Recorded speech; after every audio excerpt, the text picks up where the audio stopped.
Board of Directors meeting for the Lake Limit Conservancy District.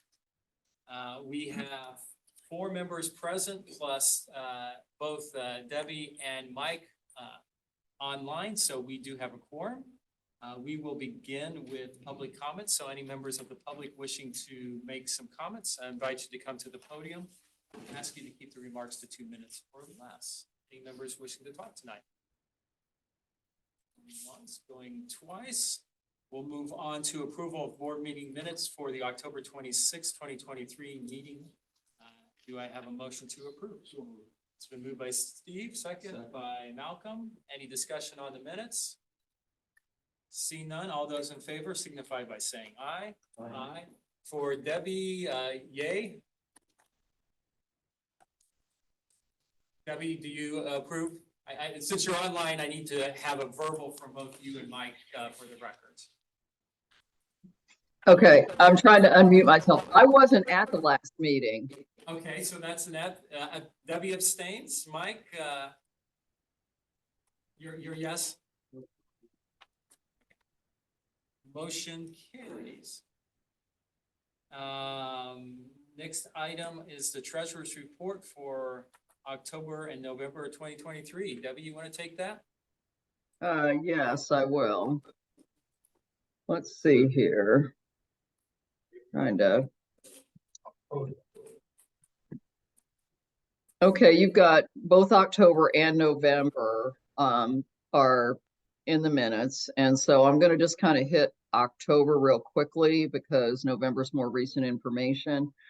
But overall on the balance sheet, we have $1,521,000 in our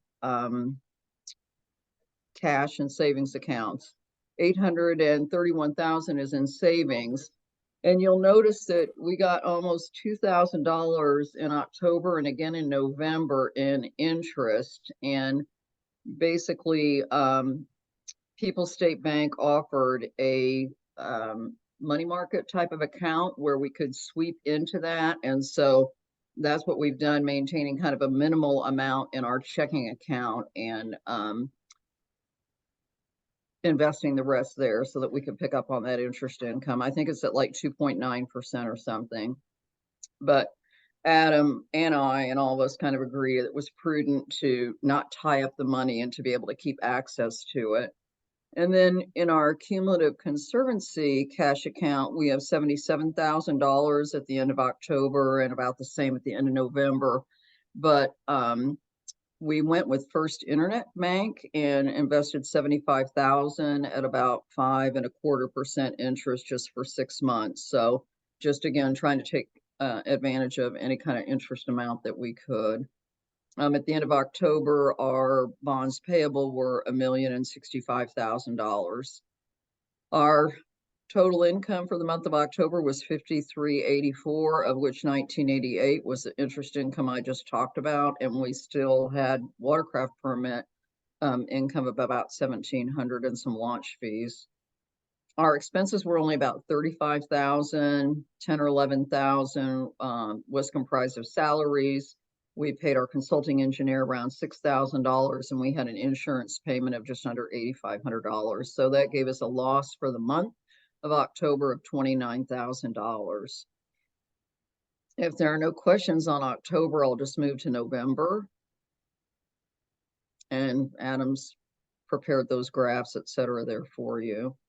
Again, if you look at November, we have slightly less in our checking and savings accounts because you'll see when I asked for the approval of claims that we had a $90-some thousand dredging bill to pay. So $1,363,000 in our checking and our savings accounts. We also made a bond payment during the month of November. And so our bonds payable went down to $1,035,000, $30,000 being principal, the remainder being interest. If you look at the P&L for November, we did have park reservations of about 3,200. I'm a little unclear whether or not that was related to our eclipse event or not. I'm not sure. We have Okay, a new line item that'll start in the 2024 budget for the eclipse and specific or special events. We have started selling the campsites and RVs. So that is under the park reservation special events okay, category right now. great. And again, on 2,000 in interest income, you'll see the, as I mentioned, we again had payments to our consulting engineer, related not only to, go ahead. Did somebody have a question? Oh, you're good. Keep going. Oh, okay, I was hearing some background, I'm sorry. Consulting engineer of about 4,500, sediment mitigation of 98,725, which is in the claims report, and the $41,000 bond payment. So that gave us a loss month of 155, close to $156,000. I think moving along, I just really want to maybe touch on, I think it's important to take a look at, where we are year to date versus where we were year to date in 22. So I think that's page 23 of your PDF, if you have the board packet. But basically, we're at $908,000 in revenues versus 625 the year before, and that's mostly comprised of the special benefit tax for hydraulic dredging that we've received to date, which is about $240,000. And really just loving to see that increase in park reservations. We're $16,000 ahead of where we were last year on that. When you kind of look down at the expenses, it's really nice to look there and see that, our dredging supplies were under budget, or we're under what we spent the prior year by $11,000. Our consulting engineer is a little bit higher, but that's budgeted for when you see the comparison to budget. Again, that building and grounds expense kind of sticks out at you, 6510, and I believe, Adam, that was a large part of that was the roof on the bathroom, and the other side of that is in other income where we got the insurance proceeds, I believe. Dredging equipment maintenance, spent $10,000 less on that, so that's a good thing. And so far, the sediment mitigation, we spent 152,000 less. So compared to last year, whereas we sat with a loss of about 300,000 at this point last year, right now we're in the black by almost 30,000 at the end of November. If you look real quickly, maybe at the next page, that's just a comparison of where we are to what we budgeted for the year. And again, we have not deposited the November taxes. So most of it, all those negative tax amounts that we don't have in yet, that totals 386,000. So we should be getting that in, and I think we'll be in good shape at that point. I did talk to Adam on this health insurance. It's a NAT. It's count 6040, and we do have to have some reclassifications with Yvonne and ask her to make those. But the other interesting thing was, we're pretty well done with our seasonal labor. We're done with our gate attendant, that whole series 6070, 6080, 6112, 6114. I mean, we're under budget there by, $30,000 or more. So we're making it up. I think Adam and I have a sense that we're going to end up at a pretty good point by the time we get to the end of December. Are there any questions or comments? Okay, that was probably more than what you wanted to hear. So I guess I'll move on and ask for an approval of the October claims totaling $27,852.14. There really wasn't anything major in that. Biggest expense was our grass at $1,800, I think, and some bid and oversight work. Could I have a motion to approve? Moved by Steve, do we have a second? Second by Brett. Any discussion on the October claims? Seeing none, all those in favor signify by saying aye. Here, aye. Aye. Mike, you, an aye as well?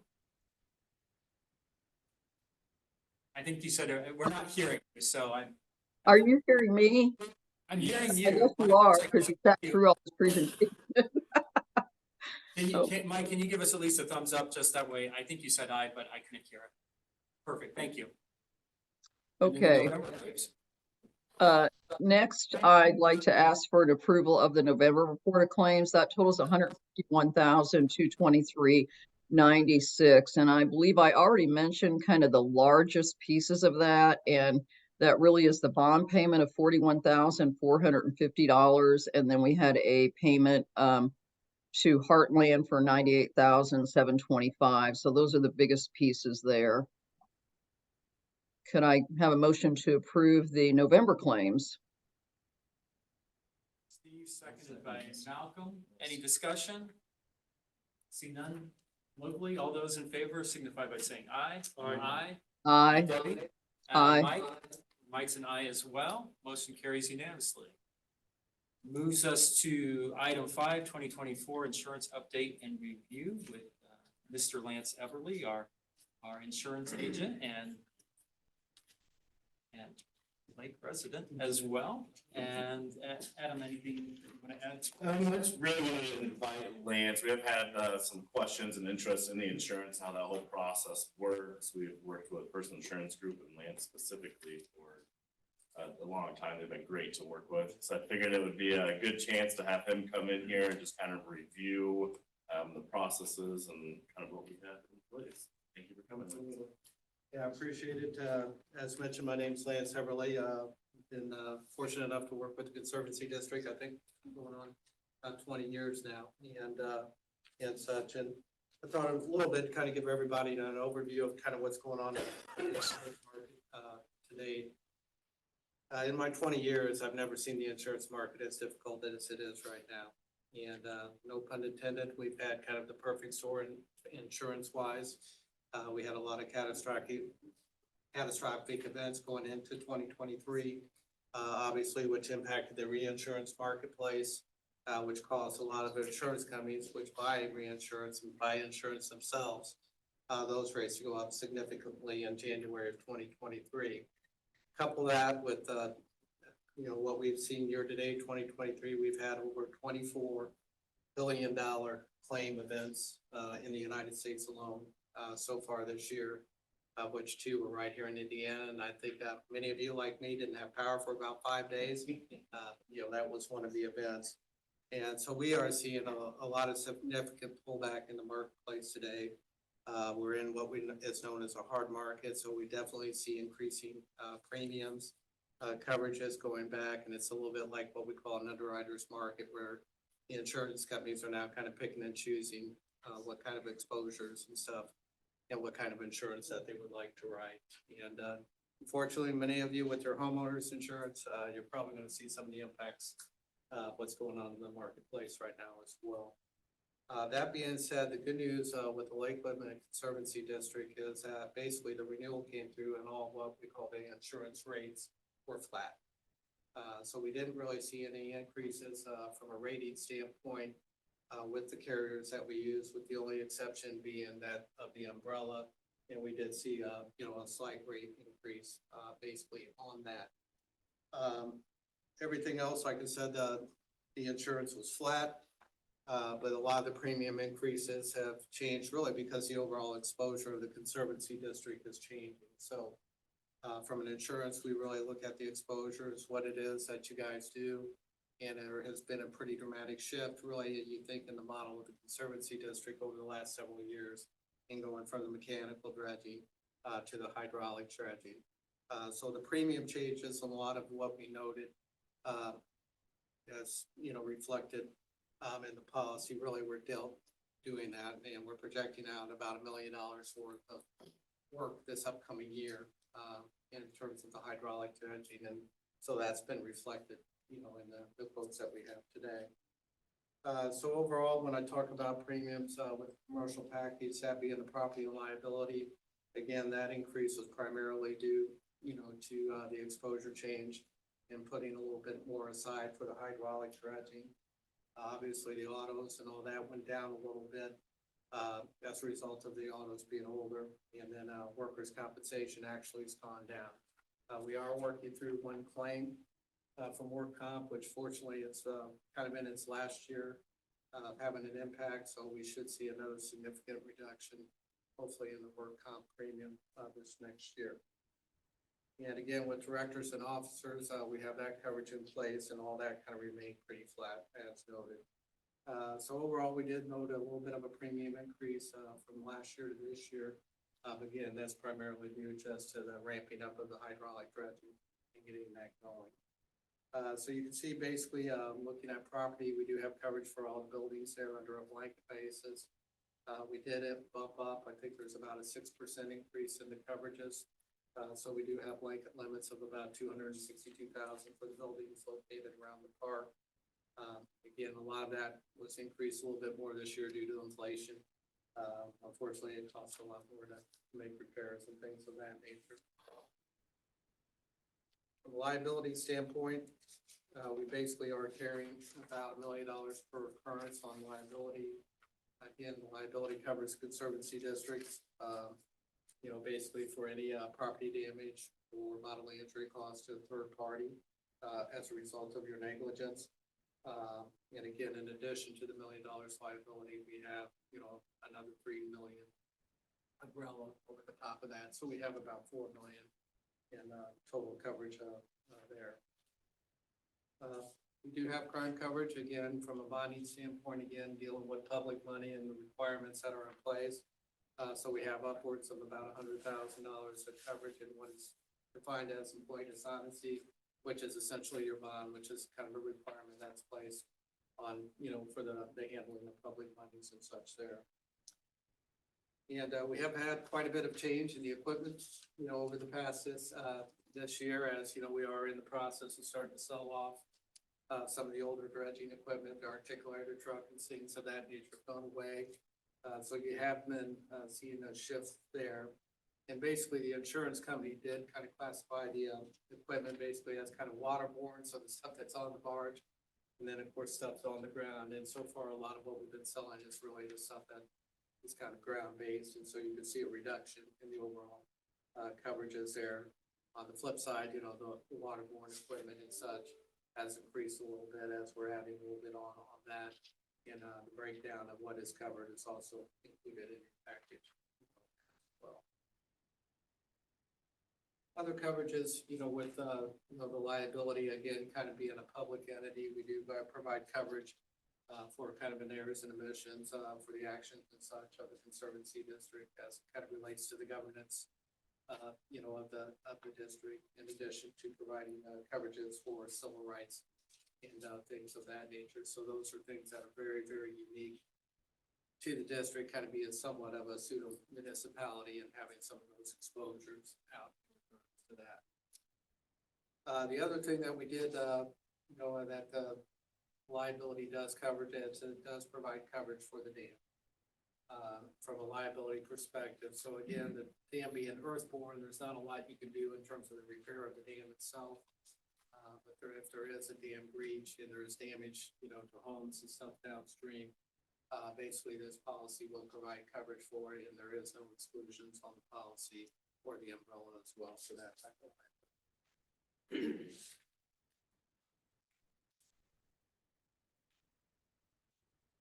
The other that we've included is, of course, the directors and officers liability. So we do have basically a coverage of up to $1 million for the board included on that.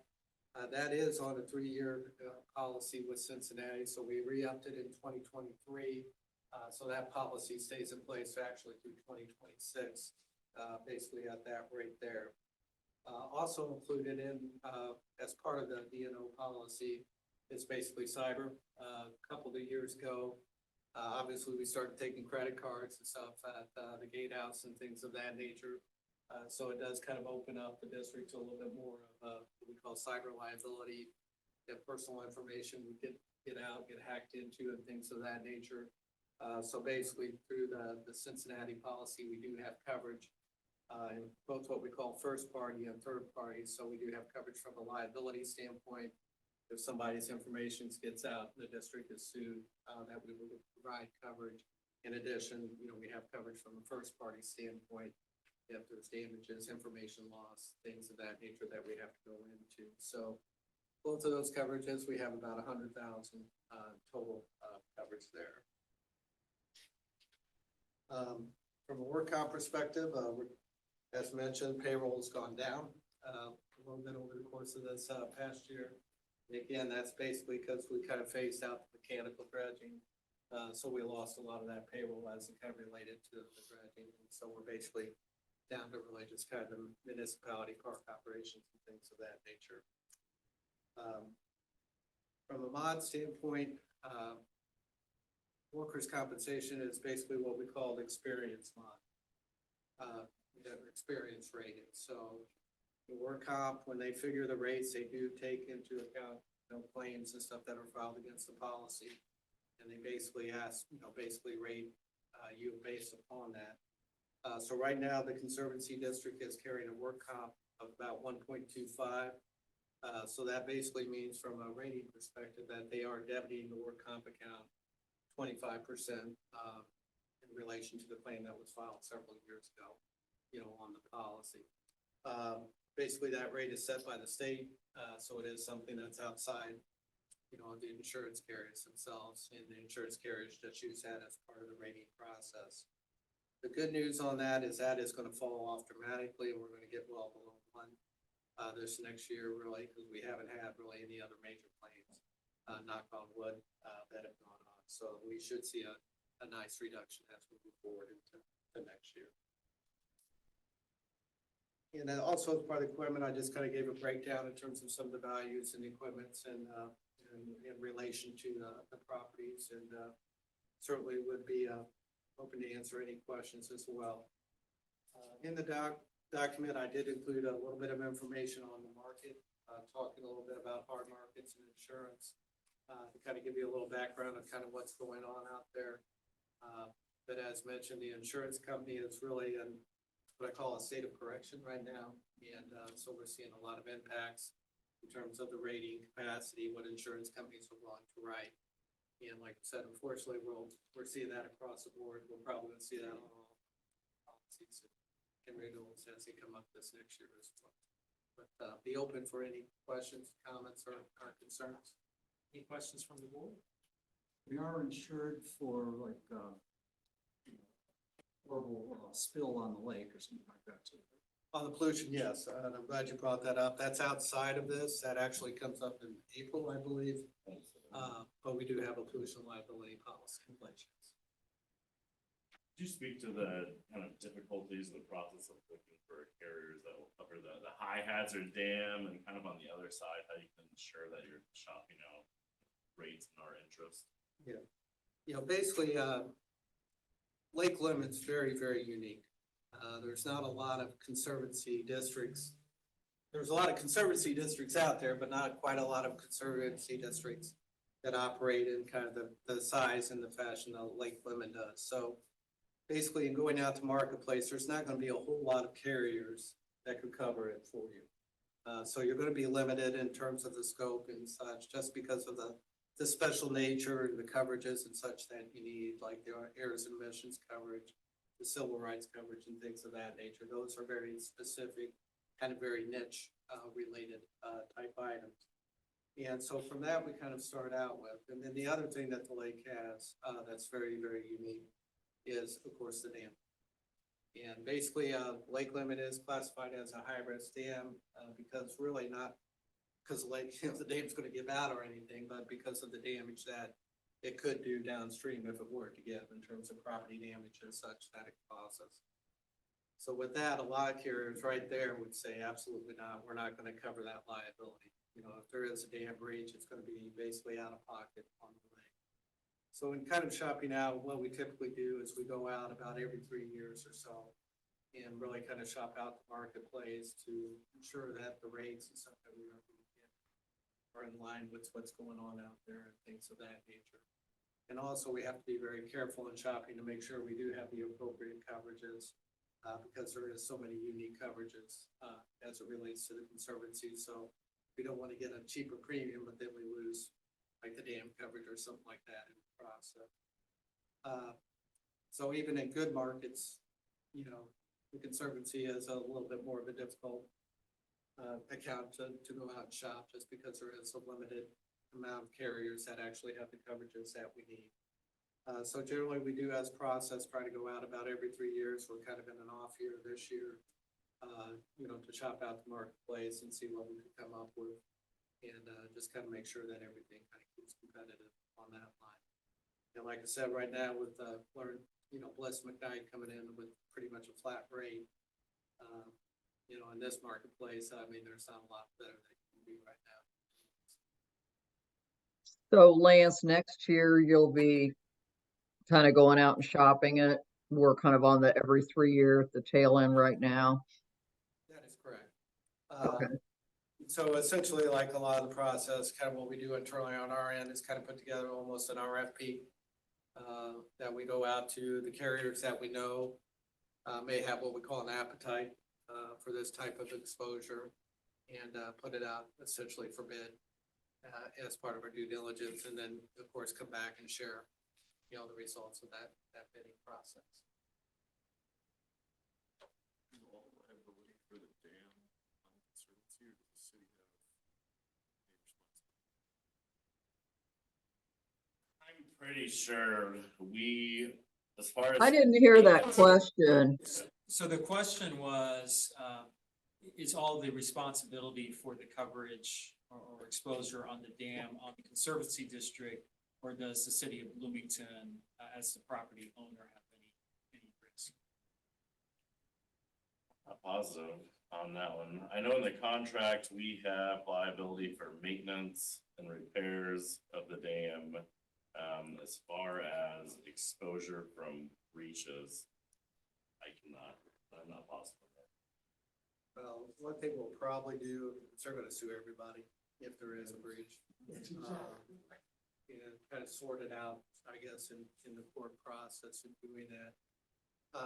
Again, you'll have to look at the specifics of the agreement that you have with the city, but based on what you just said, if the Conservancy has responsibility for the maintenance, you know, of the dam, then I'm sure a lot of that's gonna fall upon the Conservancy.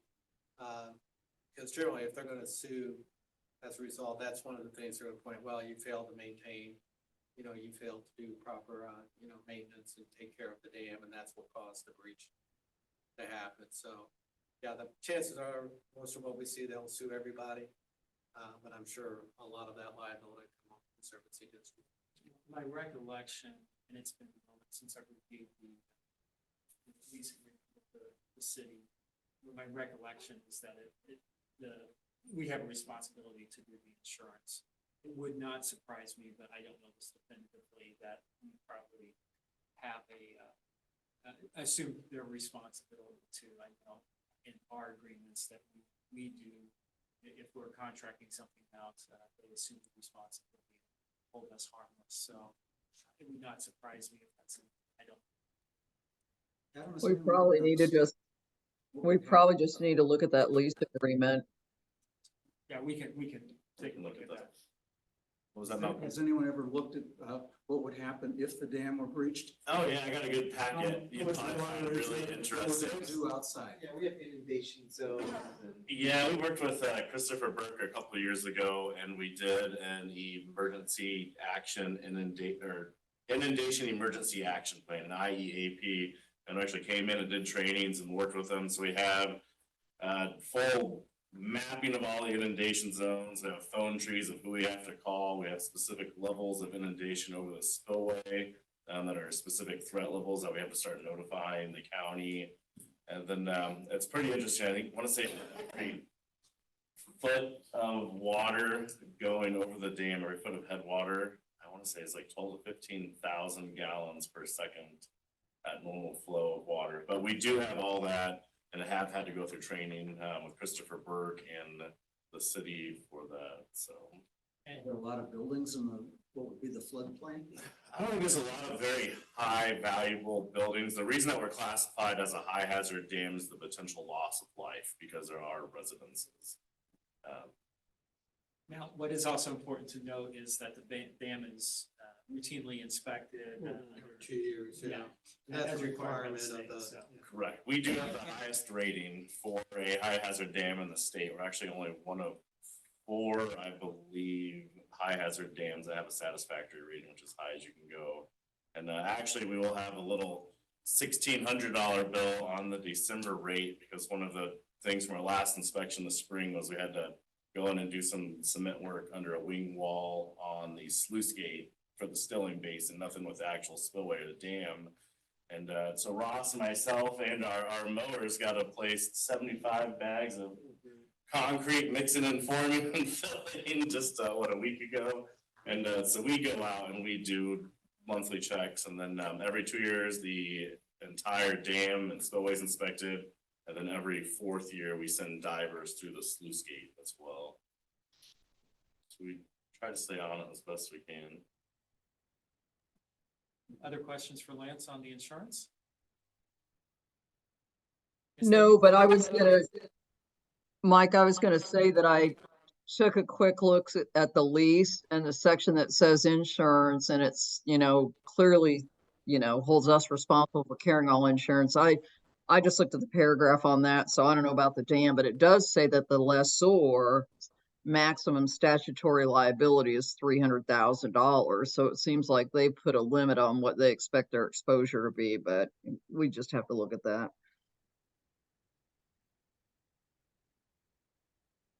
Any other questions? Well, Lance, thank you for coming out, and giving us an update. Appreciate that. I would like to request a motion to approve the insurance agreement for 2024 with First Insurance Group.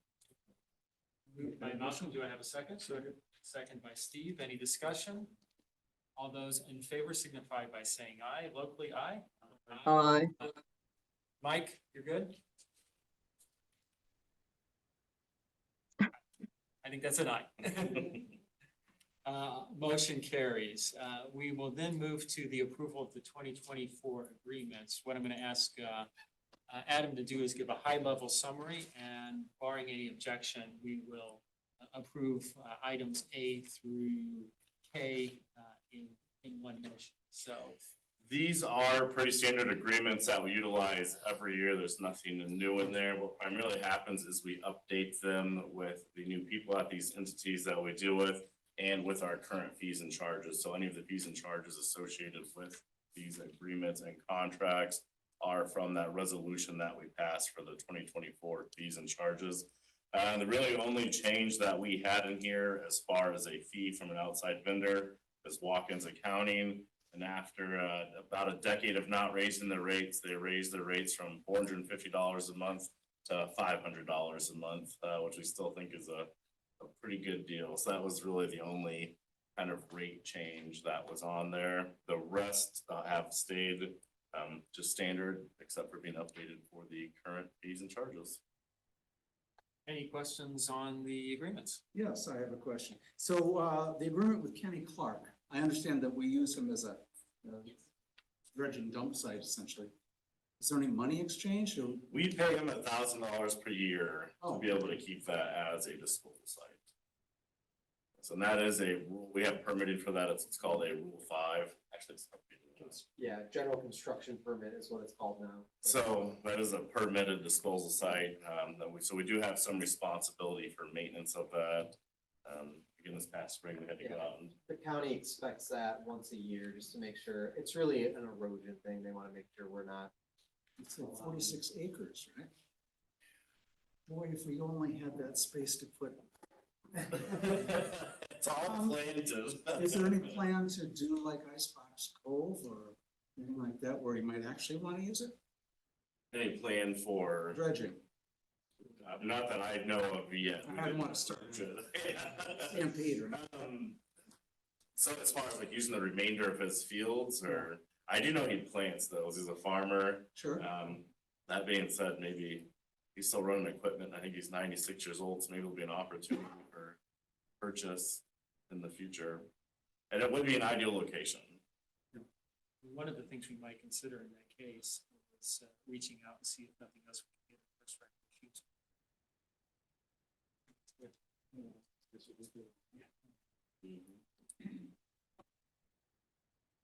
Any other questions regarding the agreements?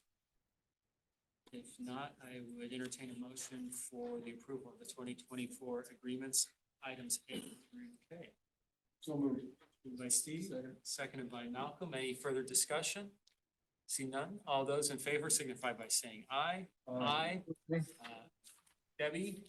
Aye. Mike? Mike is an aye. Motion carries. Move on to manager's report. All right, first up, I have the board election update for 2024. In District 3, we have Brett Huber running uncontested, so that will be an automatic entry. And then for District 5, we do have a contested election. Les Wadzinski, the incumbent, and Pamela Cooper, who I see here in the crowd. So we'll have an election for that. Postcards will go out in early January notifying the District 5 of the election. The postcards have information, essentially saying who both of the runners are.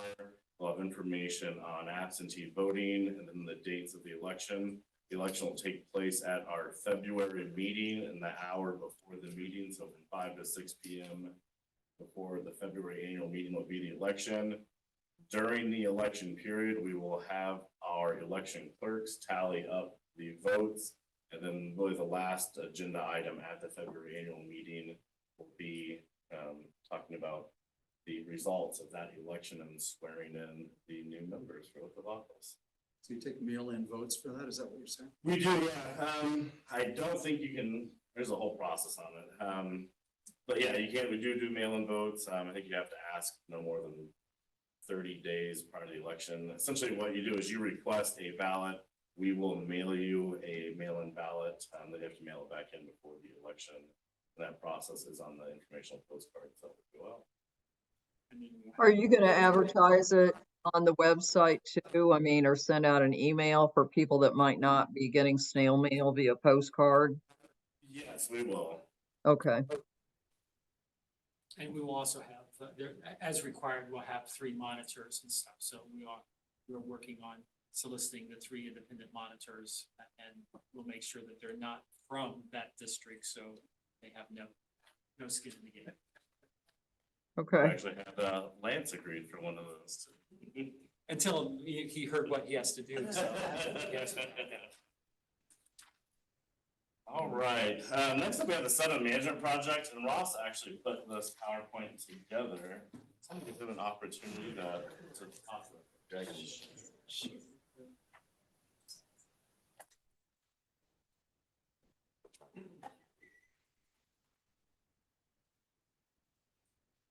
And this is gonna be fairly quick. I know we've talked about kind of our progress on the project, intermittently over the months as we've gone along.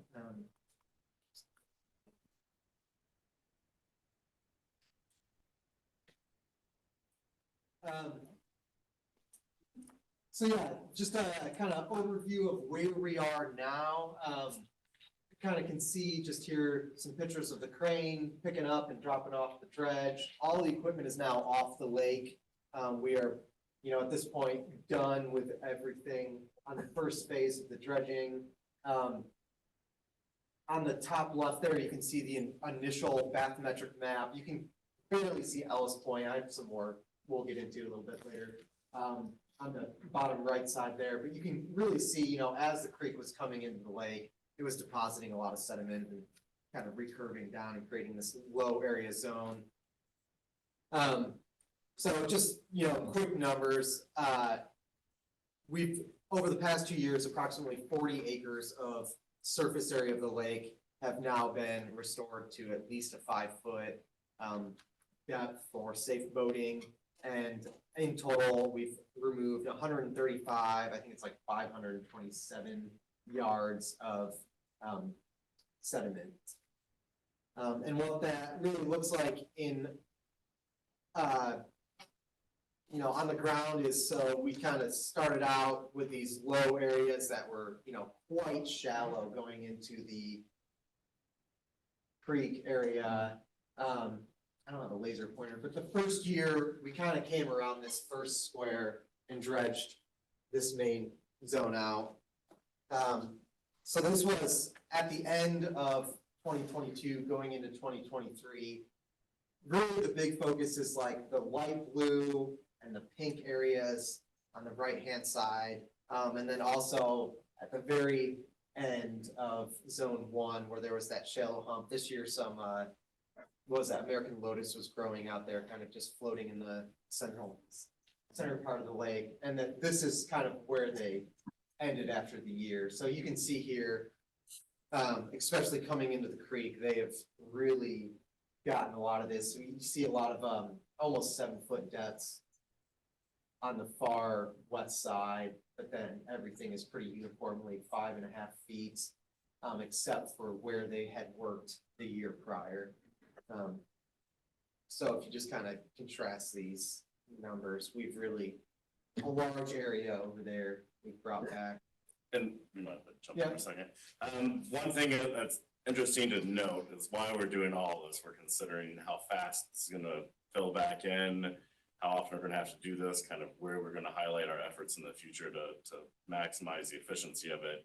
That square that you can tell right there, that was all cut to 5.5, 6 foot depth. That all would have been red depth material at the end of 2022. And some of that area that's in the yellow now has had approximately 12 inches of sediment just in the past year fill in that. So it's both a kind of eye-opening as far as the rate, but it's also a testament to how efficient that is once we created that depth depositional zone there, and that we can see that much settling there. And we'll have to keep looking at that and tracking that as we move forward through bathymetric studies. Ultimately, I think the plan would be, once we clear out as much as we can, we'll probably come back and focus primarily in that zone 1 on a rotational basis, so we can keep that open, keep it deep, and then have a consolidated location for the deposition of sediment and our dredging operations. So that's, kind of in lake, it's a little bit more difficult to show progress in the lake, obviously, because everything is underwater. So where you can really see the difference in the changes is in the basin that we were depositing all the material in. So this is a view from around February of 2022, before we started any actual pumping in the lake. I think Adam walked down in there. This is a little bit before I came in to the position. So you can see, that basin, kind of the size of it, is quite large. Close to 37 feet deep there, down to that base. Before we really started pumping dredge material in, it did start to fill somewhat with just rainwater. But this is kind of what we were looking at just before we started pumping material in. So then after the conclusion of the 2022 dredging season, this is kind of what we were looking at. So where the material was coming into the basin, you saw a lot of buildup, but really a lot of it looked on the east end, pretty open water. Obviously it was somewhat muddy, so it was kind of difficult to determine how deep that was. So this year we continued to monitor the outflow, water quality, and then, kind of we're able to see how that progressed. So then now at the tail end of this year, this is what it looks like now. This one is a little bit more difficult to quite see because we're looking again from the west to the east. But you can see it's filled up considerably more. And then this next photo, you can really see it's basically now full. I mean, on the very west end, there's a slight depression by the outflow. But as far as meaningful volume for settling time of sediments at the rate that it's being pumped in, it's not there. And you got 137,000 yards, Yes. so that's 17,000 over what we expected. So 120 was the functional, what they thought, limit, and 140 some was like if it was honestly laid in there. And what we noticed too is probably halfway into this year's dredging operation, we noticed the total suspended solid load in the outflow, meaning like material that's still in suspension, we're monitoring that in order to prevent us from just moving material to a different section. We started using a flocculant or a polymer. It's essentially what wastewater facilities use to have the waste clump together, become larger particles and then settle out. So we started using the polymers to pump in there to increase the settling. So we actually saw, once we had the polymers in there, is the far west edge is actually a couple feet above the spillway. So I think that's partially why we were able to fit some more, as well as settling out so quick and building up. Overall, I would say, it works great. In the time frame that we had, it did exactly what it needed to, the process, so that it flowed through and settled out. It's nice to be able to track the monitoring on there. As we move forward with the operations, kind of the next thing that we need to get crafty about, and the next challenge is gonna be figuring out how we can start getting rid of some of that material to ideally reuse it again in the future. The good thing is it's built, essentially a four-sided containment area. So the structure is built to be able to use again. Cost on moving, unless you can find very close land, it's more expensive to move it on land than it is from the water out initially. So it's gonna be something that we're gonna have to look into and see if we can't form partnerships with some organizations that need the filter. They're trying to find some local properties to ideally reuse that again. But overall, I'd say for the first shot there, I'd say it was a great success to build that, get that done, have the dredging, did everything that we really needed it to do. Any questions on? Yeah. Yes, overall, how was Heartland about the whole thing? Did they run away with their tail between their legs or say? It's good to work with. When we did the contract extension for the yardage over 120, they raised the yard rate a little bit, and they were hopefully could get up through the 140s and kind of recoup some of that. I don't think they ran away with their celebration hats on as far as the material that the monetary benefit they got. They did not bid on this current project because they weren't confident with the equipment that they had out there. They would be able to move this 120,000 yards plus within the 1 year, which we need to for our permitting guidelines. But they were good to work with. They were very flexible. They were good to work with. When we needed to get like polymer, they jumped right on it. When they were seeing low efficiencies, they went in and got the booster pump, and we worked pretty good in unison. As a good run as far as whenever they ran into, say, debris or large trees that were in the way. Me and Ross and out on the small barge and able to grab the debris and work with them. And I think it would definitely be a consideration in future projects when there's not such time constraints. Yeah, the time constraint and the volume, I think, was a little bit more than what they've historically done. So I think for next year, This is the largest job they've ever done, I'm sure. I think it was up there, yeah, but that would definitely be somebody to reach out to bid once we kind of can get into a maintenance process in the future. Great question. Yes. Can you guess approximately how many cubic yards of capacity do we have for the upcoming dredging season? Yeah, the entire pond, so 6 inches below, if we were to utilize that entire thing, is right around 156,000 cubic yards. So the bathymetric study we did, the bids that we'll get ready to go over total 125,000. So there will be some room, potential usable volume left over if we find ourselves in a situation where we have, the money to extend going in the future. If not, then there will be, the one-time shot for this year, but we will be able to fit this entire bidded project into that site. Plus some if we end up in a situation where we can extend that contract. And then speaking of the bids, you had in your packet, we did receive 2 bids from Southland Construction and Dredge of America. The 2024 dredging project. The Dredge America actually was just a little bit higher on their cubic yardage cost. But once we looked at what we're calling here the alternate bid is that peninsula that was still remaining on the north side of the creek. Right where the creek dumps out. It was a vegetated area. It's a couple acres large. And Harlan could not get through with their current equipment. The Southwind Construction really bumped up their price to $15 a cubic yard to fight through that.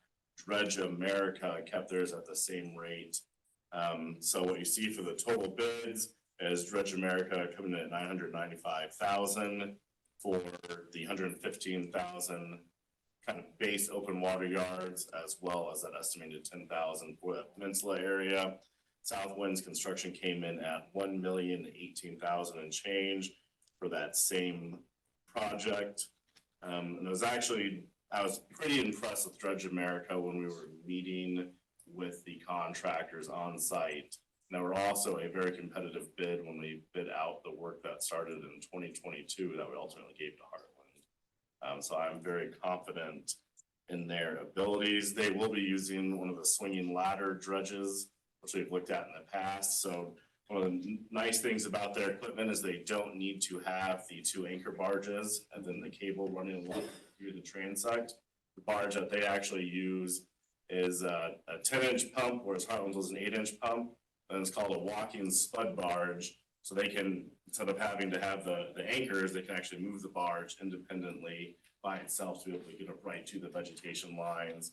Then it has a swing arm that can actually cut, I believe, like a 30 to 40 foot wide channel instead of the 7 feet and having to keep go across it.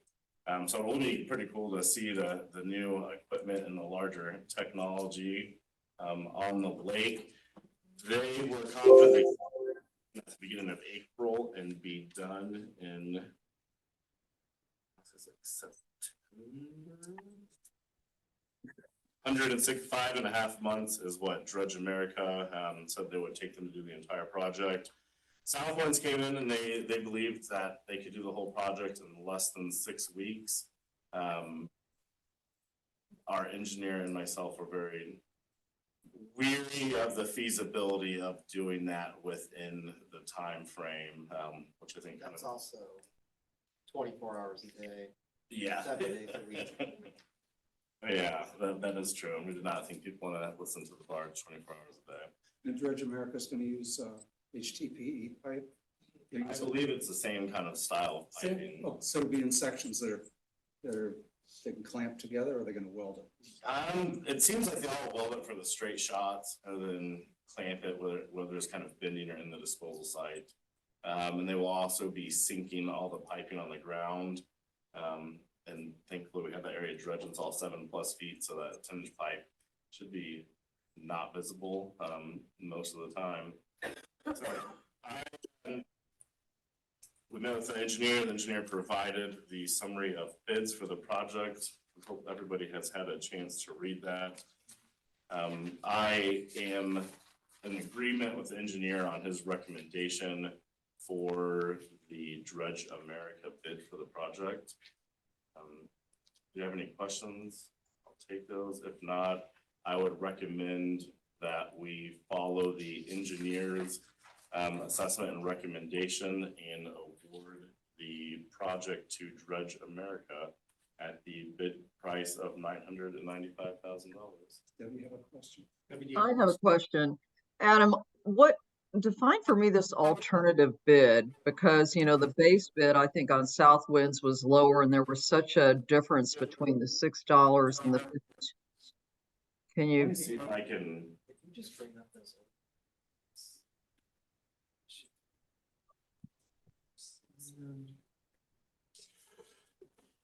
I can do. I'm gonna pull up Google Earth real quick and I can show you exactly what we're talking about. So for the word description it is the area that was in zone 1 on the north side of the creek. Let me share and I can actually show an image.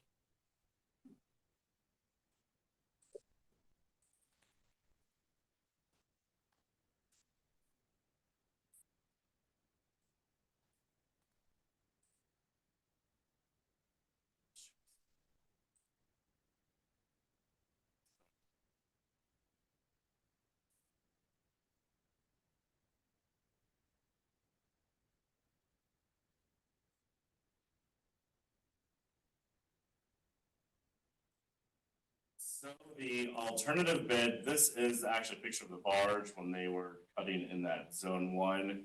Over the past couple of meetings, we've had discussion about the inability of Heartland dredging to take out this area. Because it is above the shoreline or above the water line and has become vegetated.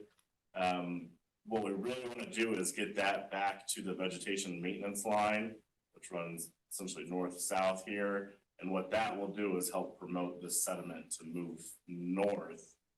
Because there's open water, it kind of comes out, the velocity slows down and it'll push it that way. And also, we've kind of said that the vegetation maintenance line is really gonna be our kind of line in the sand to maintain to. So that alternative bid was for this entire area right here in zone one that Heartland dredging could not do on the north side of the creek. And we're estimating that at about 10,000 yards. You know, Adam, we ought to think about digging essentially a weir out to the left here. You know, where you said, it's starting to fill in. Maybe if that were a lot deeper there, which they can do with the ladder, with this cutter ball, then it would have a place to fall into and it would, you know? No, I think it'd be interesting to see where the like base depths are there once you get into hard pan. I don't think, Oh, yeah, maybe you can't go any deeper. I'm not sure you could go much more than 10 feet deep there before.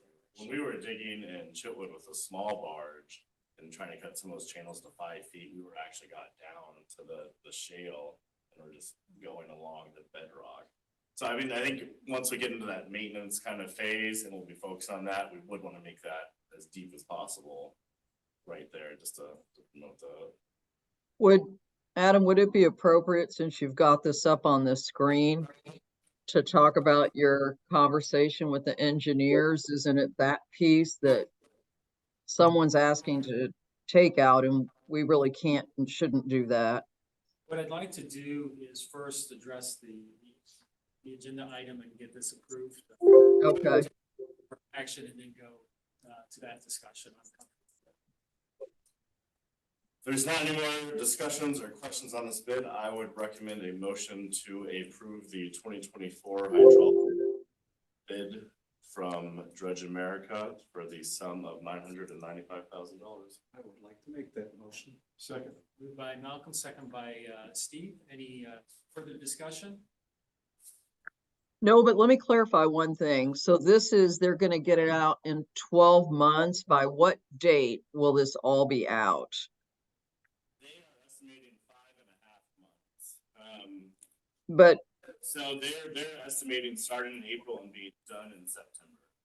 okay, because our current Heartland didn't want to bid on it because they felt like it, maybe a number of reasons, but what they told us was they just didn't think they could take that kind of volume out in the kind of time frame that we needed them to, right? Correct, yeah, I mean, with the Heartland dredging, we've got the 135,000 yards. I want to say they started dredging in April or May of 2022. So the majority of that dredging season, and then this entire past year to get to that 135 volume capacity with the current equipment that they have. It is an 8-inch dredge. The Dredge America bid uses a 10-inch dredge.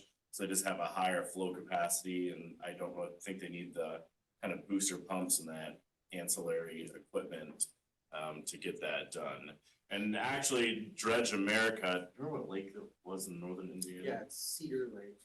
At Cedar Lake in northern Indiana, they did a project this year of 250,000 yards that they're able to accomplish in one season. So our engineer is very confident that they will be able to accomplish this. Okay, that was my other question, like, their references and the work that they've done. Okay, thank you. Thank you. So I have a motion and a second. Any further discussion?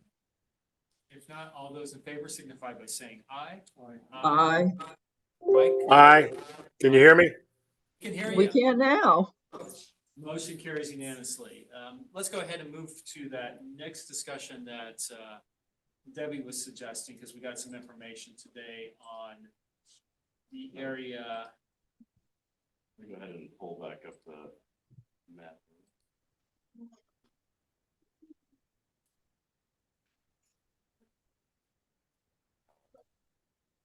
So I had started over the summertime meeting with Carol Gentry about dredging in this area east of Ellis Point. Vegetation maintenance line is kind of this clear cut line. It's very shallow in this area.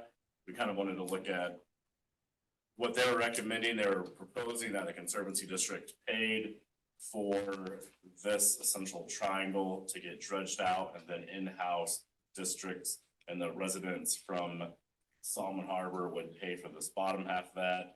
I want to say the total cost that we initially expected was about $64,000 for the LLCD to remove this top chunk. When I was on, we're kind of looking at what was the best way to look at the benefits and impacts of doing this. Some of the concerns that we had discussed at the October board meeting were that if this entire area was removed, that it would promote the sedimentation or increase the rate of sedimentation in this area. Today, when I was talking with our engineer regarding these bid projects, I went ahead and asked him, hey, I just kind of want to get your, impression on this without us paying to do a very large sediment modeling. What do you think the impact would be if we removed this area of sediment? His concerns were, one, once we remove this northern part, it will push that sediment to the north. That's where it slows down. That's the open path. He had concerns that if we cleared out this entire area, that it would promote the sediment to settling in this full open bay now. So we would actually increase the rate of sedimentation and the future maintenance needs in this area.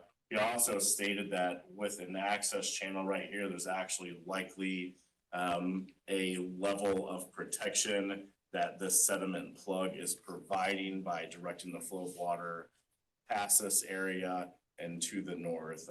So that if we were to remove that area, he believes that it would fill in fast, require maintenance, and then you would essentially take out the protection for that access channel, which would now be in the direct path of sedimentation.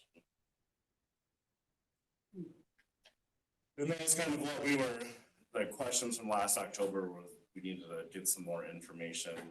This came from our engineer with Christopher Burke, who's been working with us on the dredging projects, the bid and all that. So I am fairly confident in his assessment, and that was really kind of some of the concerns that I had as well of promoting sediment there. One of the concerns was safety, I believe, too, when the residents there brought that up. Maybe we need to look at how that's marked and do a little bit better job of, because I mean, even when I've gone down the river, people, I mean, when you see it, but I've seen people that obviously haven't been down there and they're just zigzagging across those things and it's not real clear where the channel is. I mean, it is clear, but I've seen people clearly not understand. And I think it was exacerbated this year as well, the confusion, because we had the dredging pipelines going through there. So normally we have the channel marked and we're only marking that channel. This time we were trying to mark the channel as well as the flow of the lines through that area. So I think it did add a little bit to the confusion, but I do agree it's the maximum demarcation of that channel there.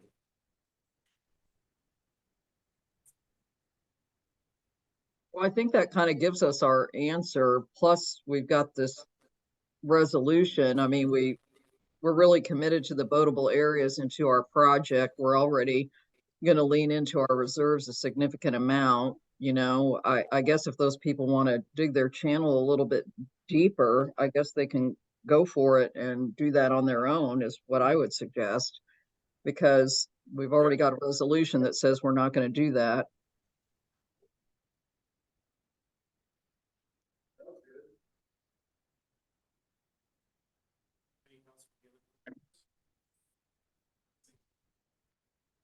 Possible situation solved. There's gonna have to be some significant compromise. If indeed the engineers are saying, take that out, it's just gonna fill it right back in faster. Then why would, if I were a homeowner there, I'd go, wait a minute. I'm not sure I wanna do that, but I don't know, as a board, can we prohibit them from doing that? Or is it something that is their call regardless? No, I mean, if they wanted to go in and do private dredging in that area, that would be absolutely allowed. I do think some of the concerns are aesthetic in nature as far as, you know, seeing the vegetation that has been there and historically having that vegetation further away and increased depths there. But it seems like we may be shooting ourselves in the foot if we are going to add the area and then have to come back and maintain it, kind of based on what I heard from. Suppose the residents wanted to put in a diverter right there that shot things slightly north of, West Point. Would that be something that you would have to take care of, or would have to permit it, or That would have to be permitted. what do you think the likelihood is? It's hard to say till you get into it. I mean, I would say if I were to put on my item hat right now, and this is my item hat, no game in the skin right now. Where that vegetated area is, it's acting as a diverter for that zone. And ideally, like the most environmental and economical way to protect that area would just be to allow just that narrow strip to vegetate rather than taking out what Mother Nature is Oh, putting I in would there. suggest taking it out. I would Yeah. suggest putting a wall in that shoots slightly north. Like kind of on this. Yeah, like that, something like that. Yeah, I think it'll do itself out. I think once this area is cut out on the northern part, you'll naturally have the deposition of sediment. As this creek comes out and curves, kind of the velocity slow on that shorter inside curve, you'll have a depositional zone. And then where the velocity is gonna speed up, it'll keep this clear. So I think once that area is removed, you'll start to see just a natural movement to the north just from the deposition of sunlight. Which seems logical because everything that's there that needs to be removed in that triangle is from what's been deposited over the years. With this conversation, it's been too soon to have any follow-up with the freeholders that expressed the concern, right? With the information from the engineer? Correct, yeah, but so I mean, ultimately, we need to decide if we wanna continue to further investigate that as far as the LLCD paying for that. Or if the LLCD would like to say it's potential to have that, but we're not gonna be on the hook for maintenance. Or we're adding that to the current dredging. I think that's a slippery slope.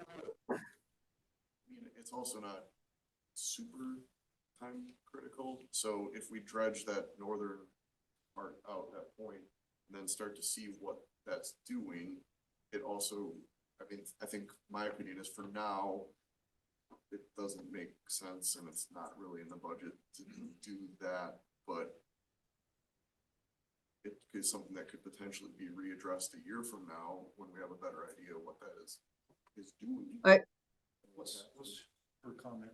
So- I'm a little concerned about kind of kicking the can down the road. I don't disagree if something changes, but we do have a policy that we're really not doing that access dredging, if you will. And if the engineers are saying no, I mean, I don't want to give these people hope and keep kind of dragging it out.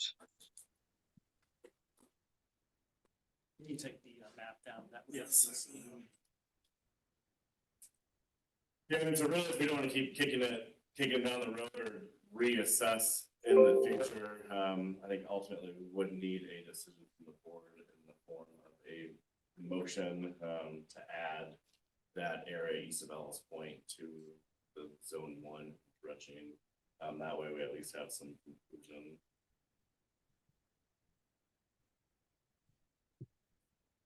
Yeah, what- To add or not, either, I mean, I don't know if someone wants to make a motion for or against it. Against what Well, I'll make a motion. But- I would so- make a motion to go against adding that to zone 1. We have paid thousands upon thousands of dollars to engineers. I don't know if we could get Charles to put that in writing or not, today, but I just don't know why we're second guessing what experts are telling us. And we don't have the money in the budget. And you're agreeing that experts are saying, don't dredge it, is that what you're saying? Yes. Okay. We have a motion from Debbie. Is there a second? So we wanna take a vote now, tonight, or we need to get any more information from other people? Let's think about it. Yeah, I was thinking this is a pretty big statement. Is there gonna be any repercussions? But yeah, how far do you go to subsidize localized dredging, particularly when engineers say it's not a good idea? Well, and then you've got ongoing maintenance. It's, We don't know how it's that like a happens. business plan, it's like, it's not just one $64,000 or whatever the estimate is, then it's ongoing, and we got out of that business and we don't have the equipment to maintain it either. And are you gonna let them dump the dredge deposit stuff in our area, which we have across the street? Yeah, and actually, we have made that motion before. I think it was the July board meeting, where we said that if they wanted to do private dredge and utilize some of the hydraulic dredgers, we would allow them to use the LLCD disposal sites that are permitted. So we do have that motion from one of the summer meetings last year. So we had a motion from Debbie. I haven't heard a second. Well, I'd like to add some discussion. Sure. We said that we were going to look into this to see if there were any other areas on the lake that posed the same kind of significant dredge material like this one. I would propose that we just table it till we, talk about maybe, as Malcolm said, build weirs in there. Gabion baskets was brought up at the last meeting. I think we have a lot more discussion here than to take a motion and throw it completely off the table. I agree with the engineer that if we took that piece of property out, that could pose, even Ron Thrasher, who knows this lake better than anybody, said that if the more we dredge out there at that mouth of that opening, the wind and the currents could push that back in. And I believe that as well. But I don't believe we need a motion to completely take it off the table. Adam and Carol have been talking, and I think we should leave it at that, Mr. Chair. Second to the motion. So barring a second, motion. Additional comment is, I agree that we need to go with what the engineer said. I would be more comfortable if before we just took this vote and that we had the conversation with the freeholders that expressed the concern, let them know what the engineer said, hopefully get them on board and understanding what we're saying before we sort of force the decision on them. We may have to do that, but They may say. I understand, but I'd be more comfortable just having the conversation. Communication's good. Exactly. Yes. That's where but I mean, ultimately, the reality is that I'm gonna go with what the engineer said when it comes to the vote, but I'd rather talk to them first. Well, I hate to challenge you, and I don't, but like, so if they say, well, we don't like it, blah, blah, blah, blah, blah, and then you're still gonna like have to kind of come down and say, well, this is the decision, I don't know, maybe we could get that Charles. Well, I think that if you explain to them the board has concerns backed by the engineers that this is not a good idea, then, and if they say we're gonna do it anyway, we're gonna say, no, we're gonna vote against that because of the engineer's statement, not personal preference. Right. So I really think educating them is the first step. Yeah. And we just learned this information today. Just too. got it, so. So, I think that's all I have for the manager's report. agenda's here. I think that concludes the items on the agenda.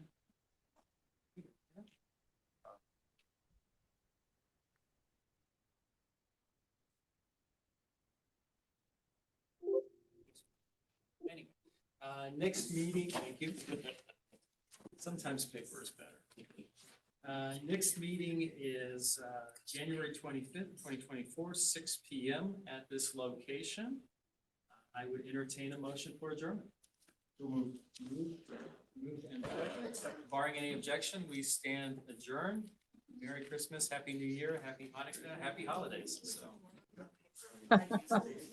Merry Christmas.